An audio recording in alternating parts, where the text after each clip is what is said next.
అందరికీ నమస్కారం. నా పేరు Archana. Welcome to Air Thoughts. ఈరోజు కథ ఈవిల్ లవ్ పార్ట్ 2. అంత విశాలమైన రూమ్‌ని తిరిగి తిరిగి చూస్తూ ఉంది. వాళ్ళ ఇల్లు మొత్తం కలిస్తే కూడా ఇంత పెద్దగా ఉంటుందో ఉండదో అలా ఉంది. గుడ్లు మొత్తం తేలేసింది పాప.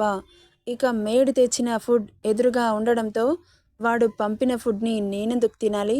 నేను తినను అంటూ తల పక్కకు తిప్పగానే కింగ్ సైజ్ బెడ్‌ని చూసి కళ్ళు తిరిగినట్లు అనిపించింది. అంత పెద్దగా ఉంది బెడ్. కాళ్ళు లాగుతున్నాయి. కూర్చోవాలని ఉన్నా వాడి బెడ్ మీద నేనెందుకు కూర్చోవాలి? అయినా ఇంతమందిని పొట్టన పెట్టుకొని సంపాదించాడో అనుకుంటూ అలాగే హ్యాండ్స్ ఫోల్డ్ చేసుకొని నిలబడింది.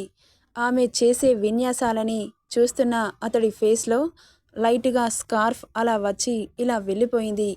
ఇక హాఫ్ ఎన్ అవర్ గడిచింది. ఆ రూమ్లో ప్రతి ఒక్క వస్తువును అబ్జర్వ్ చేస్తుంది. అన్నీ చాలా కాస్ట్లీ ఉన్నాయి. ఇక నిలబడి నిలబడి బాగా అలసిపోవడంతో ఫ్లోర్ మీద కూలబడింది. ఆమె కట్టుకున్న చీర, వేసుకున్న నగలు చాలా ఇరిటేటింగ్గా అనిపిస్తున్నాయి. హెవీగా ఉన్న చీరని తీసేయాలని ఉన్నా ఆమె బట్టలు లేవు కదా అని అలాగే కూర్చుండిపోయింది. ఇక చాలా రోజుల నుండి తిండి నిద్ర సరిగ్గా లేక ఆలోచనలతో బాగా అలసిపోవడంతో కళ్ళ మీదకి నిద్ర కమ్మేస్తుంటే ఆమెకు తెలియకుండానే ఫ్లోర్ మీద అలాగే పడుకొని నిద్రలోకి జారుకుంది. ఇక్కడ సీసీ కెమెరాలో చూస్తున్న అద్వైతనంద ఆమెనే అబ్జర్వ్ చేస్తున్నాడు. స్క్రీన్ని జూమ్ చేసుకొని ఒక్కో పార్ట్ని ఒక్క నిమిషం చూస్తున్నాడు. అలసిపోయిన కలువలు కాటుక పెట్టి కనిపిస్తుంటే కళ్ళు చిన్నవి చేశాడు. వాడిపోయిన పెదాలు అయినా కానీ అందంగా కనిపిస్తున్నాయి. లిప్స్టిక్ పెట్టడంతో ఇంకా రెడ్డిష్గా ఉన్నాయి. పడుకోవడం వల్ల శంఖం లాంటి మెడ స్పష్టంగా చాలా అందంగా ఆకర్షణీయంగా కనిపిస్తోంది. కళ్ళని కాస్త కిందకి తెచ్చి చూశాడు. ఆమె ఎత్తైన ఎద చీర నుండి స్పష్టంగా కనిపిస్తున్నాయి. క్షణం చూసి కళ్ళు పక్కకు తిప్పేశాడు. ఇక చూడాలనిపించట్లేదు కానీ ఒకే ఒక్క ప్లేస్లో చూడమని మనసు పోరు పెడుతుంటే కష్టంగా కళ్ళని కెమెరా వైపు తిప్పి చూశాడు.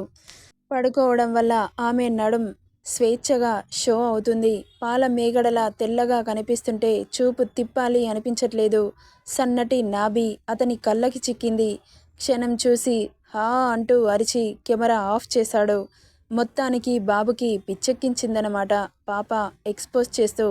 ఇక ఎప్పటికో ఫ్లోర్ దద్దరిల్లుతున్న సౌండ్ వస్తుంటే టక్కున లేచి కూర్చుంది.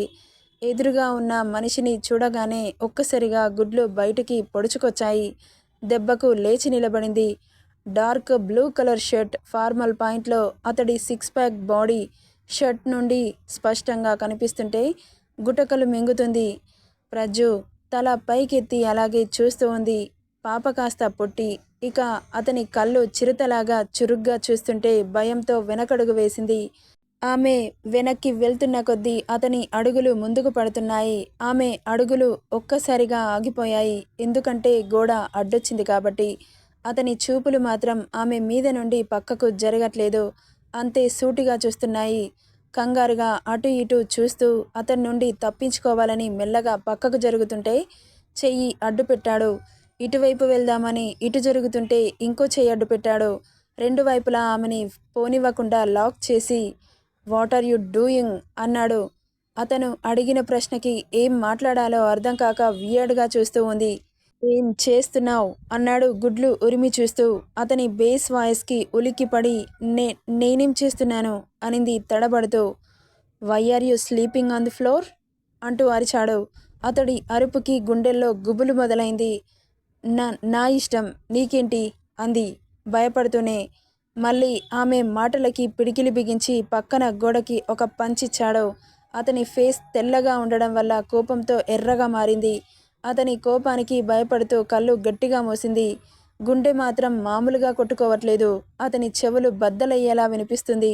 కాసేపటికి అతని ఉనికి తెలియకపోవడంతో కళ్ళు తెరిచి చూసింది. ఎదురుగా ఎవరూ కనిపించలేదు.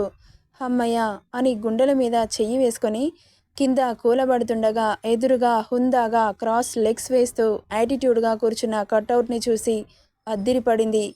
కూర్చునేదల్లా అలాగే నిలబడి చూస్తూ ఉంది. ఇద్దరు అలాగే ఉన్నారు. అతని చూడలేక కళ్ళు కిందకి దించింది. ఆమెనే చూస్తూ ఉన్నాడు అతను. ఇద్దరు పొజిషన్లలో మార్పే లేదు.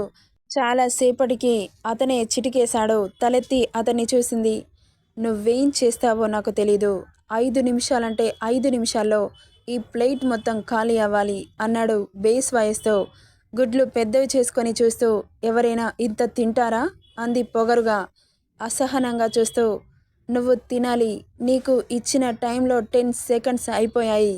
తర్వాత నీ ఇష్టం. తినకపోతే ఏం చేస్తావ్? అనింది.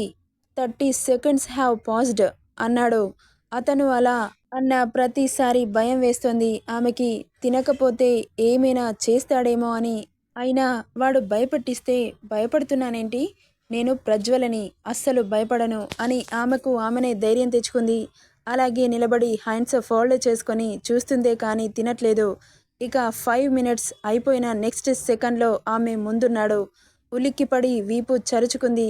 ఇక ఆమె చెయ్యి పట్టి ఒకే అంగలో లాక్కొచ్చి బెడ్ మీద పడేశాడు. సడన్గా జరిగిన చర్యకి బిక్కమొహం వేసుకుని చూస్తూ ఉంది.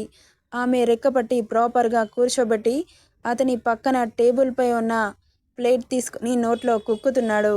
గుడ్లు పెద్దవి చేసుకుని అవస్థలు పడుతూ మింగలేక కక్కలేక పొలమారుతున్న అతను ఏది కేర్ చేయకుండా తినిపిస్తుంటే దగ్గి కళ్ళల్లో నుండి వాటర్ వచ్చి కళ్ళు ఎర్రగా మారాయి. అయినా అతనికి ఏం ఫరక్ పడట్లేదు. కనీసం వాటర్ కూడా ఇవ్వట్లేదు. మాట్లాడాలంటే కూడా గొంతులో మొత్తం ఫుడ్ ఉన్న తర్వాత ఎలా మాట్లాడగలుగుతుంది? అతను చేస్తున్న దానికి ఊపిరి అందక శ్వాస కూడా తీసుకోరాకుండా మారిపోయింది ఆమె పరిస్థితి. ఆ పరిస్థితుల్లో కూడా పెడుతున్న ప్లేట్ని విసిరి కొట్టింది. గుండెల మీద చెయ్యి, తల మీద ఇంకో చెయ్యి పెట్టుకొని దగ్గుతూ పక్కన వాటర్ బాటిల్ తీసి గటగట తాగేసింది. అతడి కళ్ళు అగ్ని జ్వాలలుగా మారిపోయాయి. అలా నెట్టగానే బీపీ సర్రున పెరిగింది. అతనికి రెక్కపట్టి దగ్గరికి లాక్కొని చెంపపై ఒక్కటిచ్చాడు. అంత ఫోర్సుగా కొట్టేసరికి మొత్తం బెడ్ మీద టెడ్డీబేర్లా పడిపోయింది. అతను రఫ్ హ్యాండ్స్ చెంపపై అంత ఫోర్సుగా తగలగానే బుర్ర గిర్రెన తిరిగి ముల్లోకాలు మూకుమ్మడిగా కళ్ళ ముందు కనిపించాయి. ఆమె రెక్కపట్టి పైకి లేపి, అంత పొగరింటే తింటున్న ఫుడ్ని నేలపాలు చేస్తావా? నిన్నో అని పీక పట్టి గోడకి అదిమాడు. వీడి చేతిలో డెఫినెట్గా చచ్చిపోతాను అనిపించింది ఆ క్షణం. ఎందుకంటే అంత గట్టిగా నొక్కుతున్నాడు. అయినా ఆమెకు ప్రాణభిక్ష పెట్టమని అతన్ని కోరాలనిపించలేదు. చంపితే ఒక్కసారి ప్రాణం పోతుంది.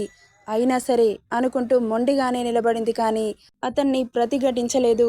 ఆమె శ్వాసలో తేడా తెలుస్తుంటే విసురుగా వదిలాడు. కింద పడిపోయింది అమాంతం.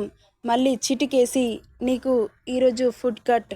అండ్ వన్ మోర్ థింగ్, నువ్వు బెడ్ మీద మాత్రమే పడుకోవాలి. నా మాట కాదని కింద పడుకున్నావనుకో, నిన్ను 2 డేస్ కంటిన్యూస్గా నిద్ర లేకుండా చేస్తాను అని సీరియస్గా చెప్పాడు.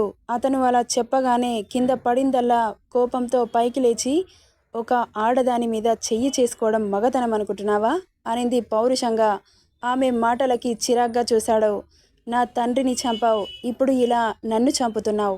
రోజు రోజు నన్నిలా చంపే కంటే ఒక్కసారిగా చంపేసేయ్, నీ పగ తీరుతుంది కదా అనింది ఉక్రోషంగా. ఆ మాటకి అతని పెదవుల్లో సన్నటి నవ్వు చేరింది. అది ఆమె కళ్ళకి కనిపించలేదు. అతని ముందు నిలబడి చంపేసేయ్ నన్ను అంది రెట్టించి. ఆమె ముందు నిలబడి ఆమెను పైనుండి కింది వరకు స్కాన్ చేస్తూ, ఇంత అందాన్ని ఊరికే ఎలా చంపేస్తాను? చెప్పు, నీ అందానికి నీ శరీరానికి న్యాయం చేయాలిగా అన్నాడు వాయిస్లో చేంజ్. ఆమెకు తెలుస్తుంటే చిరాగ్గా చూసింది అతన్ని. ఛీ, నువ్వు ఇలాంటి వాడివని అనుకోలేదు.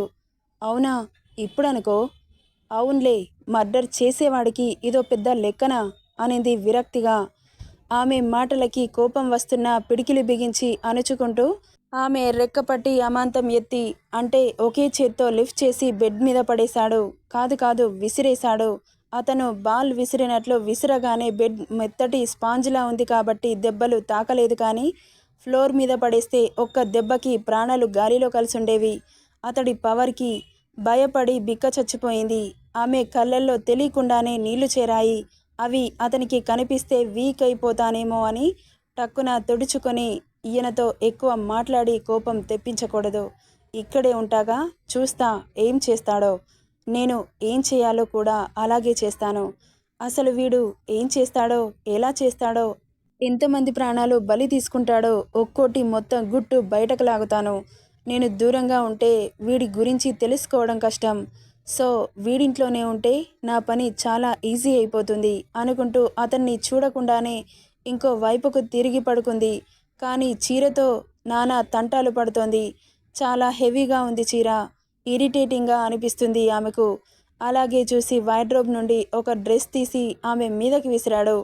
ఏంటో పడిందని చూసుకున్న ప్రజ్జు కవర్ ఓపెన్ చేసి చూడగానే అందులో డ్రెస్ ఉంది. దాన్ని చూసి కళ్ళు పెద్దవి చేసింది. ఇతనేంటి నా మీదకి డ్రెస్ విసిరాడు? అంటే ఈ డ్రెస్ నేను వేసుకోవాలా? నెవర్. ఇలాగైనా పడుకుంటాను కానీ అస్సలు డ్రెస్ వేసుకోను. క్షణంలో లేచి ఫ్రెష్ అయ్యి డ్రెస్ చేంజ్ చేసుకొని పడుకోవాలి అన్నాడు. లేకపోతే అనింది అంతే పొగరు చూపిస్తూ. ఆమె అలా అతడి మాటకి ఎదురు చెప్పిన ప్రతిసారి కోపం తారాస్థాయికి పోతుంది. అసహనంగా ఆమెను చేరి, ఏంటి నా దగ్గర బలుపు చూపిస్తున్నావు? ఒళ్ళు ఎలా ఉంది అన్నాడు కాస్త టోన్ చేంజ్ చేసి. ఆ మాటకి రేయ్ అంటూ వేలు చూపించింది. చూపించిన వేలిని గట్టిగా పట్టి, ఏంటి నా మీదకే వేలు చూపించి వాయిస్ రేస్ చేస్తున్నావు? నా మీద వాయిస్ రేస్ చేస్తే మాట్లాడడానికి నోరు, చూపించడానికి వేలు రెండు లేకుండా చేస్తా అన్నాడతను. నీకు ఖండబలం ఉండొచ్చు కానీ నా దృష్టిలో నువ్వు ఎప్పుడో అని ఏదో అంటుండగానే ఆమె బుగ్గలు పట్టి, ఏంటి ఊరుకుంటున్నాను కదా అని ఎక్కువ మాట్లాడుతున్నావు అని నొక్కుతుంటే నొప్పికి కళ్ళల్లో నీళ్లు తిరిగాయి. వాటిని చూసిన అద్వైత్ ఫేస్లో సాటిస్ఫై స్మైల్ వచ్చి చేరింది. మూసుకొని వెళ్ళి ఫ్రెష్ అయ్యిరా. లేకపోతే అంటున్న అతన్ని, లేకపోతే ఏం చేస్తావు? చంపేస్తావా? చంపేసేయ్ అంటున్నాను కదా అని కోపంగా అంటుంటే, చెప్పాను కదా నిన్ను చంపేస్తే నాకేం వస్తుంది చెప్పు. అయినా నువ్వు డ్రెస్ చేంజ్ చేసుకోలేదనుకో, నేనే చెయ్యాల్సి వస్తుంది, చేయనా అన్నాడు. ఆమె భుజం మీద చెయ్యి వేసి అతన్ని చేతిని విసిరి కొట్టింది. Don't touch. టచ్ చేస్తే చంపేస్తా. అవునా? ఎలా చంపుతావు? మీ నాన్నను చంపాను చూడు అలాగా అని వెటకారంగా అంటుంటే కోపం పెరిగిపోతుంది ఆమెకి. మా నాన్నని చంపిన నిన్ను చూస్తుంటే ఇప్పుడే ఇక్కడే చంపి బూడిద చేయాలనిపిస్తుంది. నువ్విలా మాట్లాడుతుంటే నా రక్తం మరిగిపోతుంది. ఆడదాన్ని కదా, మీ మగాడి అహంకారం ముందు నిలవలేకపోతున్నాను. బట్ అద్వైతనందా, గుర్తుపెట్టుకో, నువ్వు నిలువున పడిపోయే రోజులు ఖచ్చితంగా వస్తాయి. ఆ రోజుల కోసం వెయిట్ చేస్తూ ఉండు అని చెప్పింది ప్రజ్జు. నెక్స్ట్ ఏం జరుగుతుందో నెక్స్ట్ పార్ట్లో చూద్దాం. ఈ స్టోరీ ఎలా ఉందో కామెంట్ చేయండి friends. Thank you for listening.